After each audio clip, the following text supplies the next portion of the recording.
हमेशा तुम ही सोए रहते हो। ऑब्वियसली तुम ही खोया होता, तुम ही दिखाना।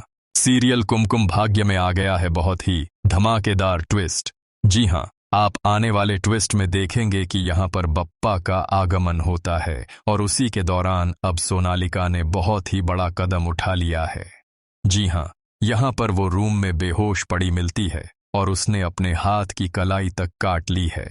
जी हाँ, सीरियल बहुत ही इंटरेस्टिंग हो चुका है, लेकिन उसके बाद क्या होता है और इस सब का इल्जाम किस पर आता है, चलिए बताते हैं। लेकिन हाँ, अगर अभी तक आपने हमारे चैनल को सब्सक्राइब नहीं किया है तो जल्दी से कर लीजिए, जहां आप आने वाले ट्विस्ट में देखने वाले हैं कि एक तरफ जो प्रार्थना होती है वो शिवश को समझाती है और बताती है कि जैसा स्मिता मैम के बारे में बोला जाता है वो इतनी भी बुरी नहीं है। पता है कितनी बार उन्होंने आपके लिए रौनक को थप्पड़ लगाए हैं, कितनी बार उन्हें डांटा है, कितनी बार मारा है, लेकिन आपको वो सब कुछ नहीं दिखाई दिया।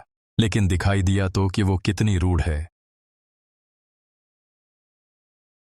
लेकिन देखा था उस दिन उन्हें कैसे आपकी जान बचाई थी और बुआ माँ बाहर नहीं आई थी वहां हॉस्पिटल में।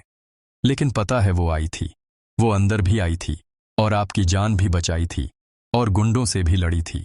जिसके बाद यहां पर शिवश को भी लगता है कि शायद उसकी माँ इतनी भी बुरी नहीं है जितना बुआ उसे दिखाती है। जी हाँ, इसके बाद वो बहुत ही ज्यादा परेशान सा होता है। लेकिन यहां पर अब तैयारियां शुरू हो जाती हैं फिर फंक्शन की। यहां पर बप्पा जी आने वाले होते हैं और इसी को लेकर जो सोनालिका होती है उसके मन में बहुत ही ज्यादा गुस्सा होता है। जहां पर अब वो बुआ माँ के कमरे में पहुंच जाती है और बताती है कि पता है बप्पा आने वाले हैं और उसमें ना तान्या भी शामिल है।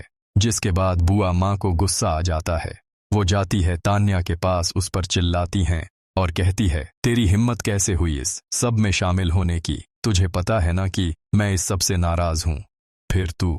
जिसके बाद वो कहती है कि मॉम मुझे क्या पता कि आप क्यों गुस्सा हैं, बप्पा आ रहे हैं, कोई बुरी चीज थोड़ी ना है इसमें, हमें तो साथ होना चाहिए ना।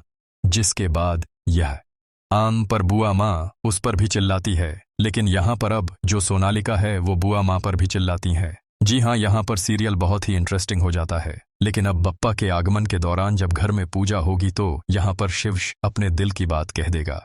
अब प्रार्थना से, जिसके बाद वहां से प्रार्थना वो तो बहुत ही ज्यादा खुश हो जाएगी, लेकिन सोनालिका गुस्से में अपने रूम में चली जाएगी, चीजें तोड़े फोड़ेगी और उसके बाद अपने हाथ की नस काट लेगी। और यहाँ पर अब जैसे ही सब लोग देखेंगे कि आखिर वह है कहाँ, तो वह अपने आप को रूम में लॉक कर चुकी होगी। तभी प्रार्थना के कहने पर शिवांश गेट को तोड़कर अंदर आएगा और वहां पर प्रार्थना वो कहेगी कि जल्दी से इसे उठाओ और बेड पर लेटाओ। यहाँ पर अब वो लोग उसे देखने वाले हैं, जहां उसकी हालत बहुत ही ज्यादा नाजुक होने वाली है। जहां पर बुआ माँ से साई इस सब का इल्जाम भी प्रार्थना पर लगाएंगी, लेकिन कैसे अब खुद को इनोसेंट प्रूव करेगी प्रार्थना। और उसके बाद अब सीरियल की हैप्पी एंडिंग होने वाली है, जहां शिवांश और प्रार्थना हमेशा के लिए एक होने वाले हैं।